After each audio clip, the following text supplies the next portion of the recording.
இப்போ ராமதாஸ் வந்து ஒரு அறிக்கை வெளியிட்டிருக்காரு. ஜெயலலிதாவோட மருத்துவ சிகிச்சை குறித்து ஒரு வெள்ளை அறிக்கை வந்து வெளியிடணும்னு. அது வந்து வெளியிடப்படுமா? வெள்ளை அறிக்கை ஏற்கனவே அப்போலோ மருத்துவமனையால் வெளியிடப்பட்டிருக்கிறது. அப்போலோ மருத்துவமனை அதிமுகவுக்கு சொந்தமான மருத்துவமனை அல்ல.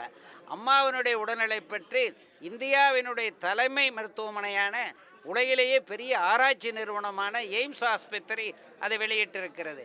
லண்டன் ரிச்சர்ட் என்று சொல்லப்படக்கூடிய உலக புகழ்பெற்ற லங் செஸ்ட் இன்ஸ்பெக்ஷன் ஹாஸ்பிட்டலில் இருந்தும் அம்மாவினுடைய உடல்நிலை குறித்து அவர்களும் அறிக்கை வெளியிட்டார்கள். இதைவிட இனிமேல் ஆண்டவன் தான் அறிக்கை வெளியிட வேண்டும். ராமதாஸ் அவர்கள் அதிமுக அல்ல, அதிமுக ராமதாஸ் அல்ல. அதுதான் பதில். செயற்குழு கூட்டும் பொழுது சசிகலாவை அதிமுகவின் பொதுச் செயலாளராக முன்னிறுத்தி அந்த தீர்மானம் நிறைவேற்றப்படுமா? இது தேவையற்ற ஒரு கேள்வி என்று கருதுகிறேன். புரட்சி தலைவர் எம்ஜிஆரினுடைய மனச்சாட்சியாக விளங்கியவர் பொன்மனை செல்வி புரட்சி தலைவி அம்மா. அதை போலவே புரட்சி தலைவி அம்மாவினுடைய மனச்சாட்சியாக திகழ்பவர், வாழ்ந்து வருபவர் அம்மாவினுடைய உடன்பிறவா சகோதரி. 33 ஆண்டு காலம் அம்மாவினுடைய சுகதுக்கங்களில் பங்கேற்று இந்த இயக்கத்தை கண்ணென காட்டி வந்த சின்னம்மா அம்மாவினுடைய மனச்சாட்சியாக விளங்குகிறார். அதனால் சின்னம்மா தான் பொதுச் செயலாளர் என்று ஆட்டோமேட்டிக்காக யுனானிமஸாக ஏகமனதாக தேர்ந்தெடுக்கப்படுவார் என்பதிலே அச்சமே இல்லை, சந்தேகமில்லை. அம்மா அவர்களினுடைய சம்மதம் வேண்டும் என்று கழகத்தினுடைய அனைத்து நிலையிலே உள்ள பொறுப்பாளர்கள், அமைச்சர்கள், தலைமை கழக பொறுப்பாளர்கள், மாவட்ட பொறுப்பாளர்கள், ஒன்றிய நகர பொறுப்பாளர்கள், 64,000 கிளைகளைச் சேர்ந்த அனைவரும் அம்மாதான் சின்னம்மாவின் வாரிசு, அம்மாதான் சின்னம்மாவின் மனச்சாட்சி, அம்மாதான் இந்த இயக்கத்தை கட்டி காக்க வேண்டும் என்று தீர்மானம் போட்டு நிறைவேற்றியிருக்கிறார்கள். சின்னம்மா தான் பொதுச் செயலாளராக வருவார்.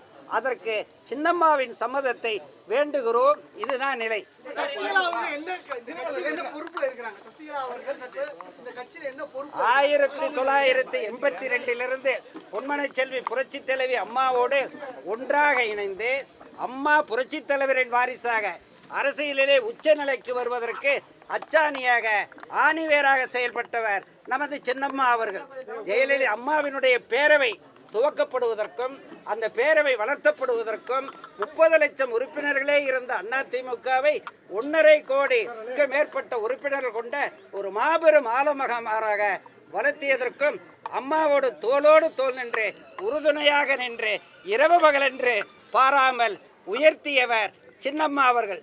சின்னம்மா கட்சிக்கு ஒரு அச்சாணி, சின்னம்மா புரட்சி தலைவரோட மனச்சாட்சி. இதை விட பெரிய பதவி என்ன வேண்டும் அவர்களுக்கு? நடிகர் ஆனந்தராஜ் ஒரு பேட்டி கொடுத்திருக்காரு. அதுல வந்து மூத்த தலைவர்கள் கொஞ்சம் பொறுமை காக்க வேண்டும், பொதுச் செயலாளர் அப்படின்னு சொல்லியிருக்கிறாரு. ஏகமனதாக கேளுங்க. ஏகமனதாக கழகமே அம்மாதான். கேளுங்களேன், ஏகமனதாக அம்மாதான், சின்னம்மாதான் கழகத்தினுடைய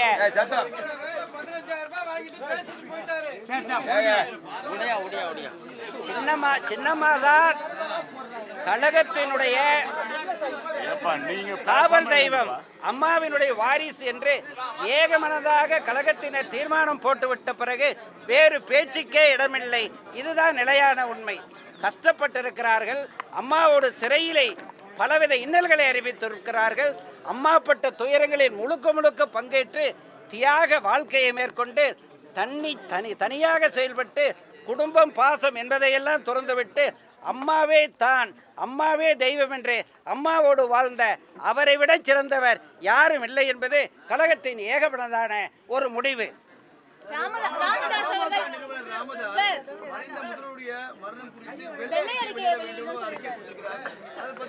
புரட்சி தலைவி அம்மாவனுடைய செல்வாக்கு, புரட்சி தலைவர் எம்ஜிஆர் என்று சொல்வாக்கு, புரட்சி தலைவியினுடைய மனச்சாட்சி சின்னம்மாவுக்கு இருப்பதைக் கண்டு ஆற்றாதவர்கள்.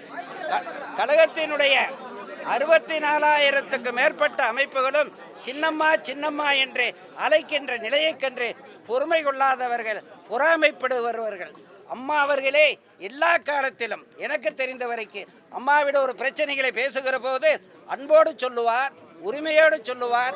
சின்னம்மாவிடம் இதை கலந்து பேசுங்கள், சின்னம்மாவிடம் கலந்து பேசுங்கள் என்று சின்னம்மாவுக்கு அத்துணை முக்கியத்துவத்தை கொடுத்தார். இது சாதாரண ஒரு முக்கியத்துவம் அல்ல. சின்னம்மா அம்மாவை நிழலாகவே செயல்பட்டார். கண்கூடாக நாங்கள் கண்டிருக்கிறோம். இதை விட வேற என்ன வேண்டும்? சின்னம்மாவை பற்றி குறை சொல்வது எல்லாம் திட்டமிட்டு சின்னம்மா அவர்களை பற்றி யாரும் குறை சொல்வது என்றால் கழகத்திலே யாரும் குறை சொல்லவில்லை, பொதுமக்களிலே யாரும் குறை சொல்லவில்லை. சின்னம்மாவினுடைய அபரிவிதமான செல்வாக்கு வரக்கூடாது என்ற நோக்கோடு, அந்த சுயநலத்தோடு, அந்த சதித்திட்டத்தோடு திட்டமிட்டு எதிரிகள் சின்னம்மாவுக்கு எதிரான குறையை சொல்லுகிறார்கள். சின்னம்மா பெரியம்மாவை கண்போல கண்காணித்து வந்தார், ஒரு தெய்வமாக கருதி கண்காணித்து வந்தார். அவர் உடல்நலனை காக்க அரும்பாடுபட்டார், தியாகச் செம்மலாக செயல்பட்டார். இதுதான் உண்மை. இட்டுக்கட்டி எதிர்க்கட்சிகள் பரப்புகிற வதந்தி, வாட்ஸ்அப், ஃபேஸ்புக் மூலமாக சின்னம்மாவை கொச்சப்படுத்தி விட்டால் அதிமுகவை ஒழித்து விடலாம், ரெட்டைலையை ஒழித்து விடலாம், எம்ஜிஆர் பெரியம்மாவின் புகழை ஒழித்து விடலாம் என்ற சதித்திட்டத்தோடு பரப்புகிற செய்திக்கு முக்கியத்துவம் தரக்கூடாது. அம்மா சின்னம்மா பெரியம்மாவினுடைய எம்ஜிஆரினுடைய நிழல் மனச்சாட்சி இதுதான் நடைமுறை உண்மை.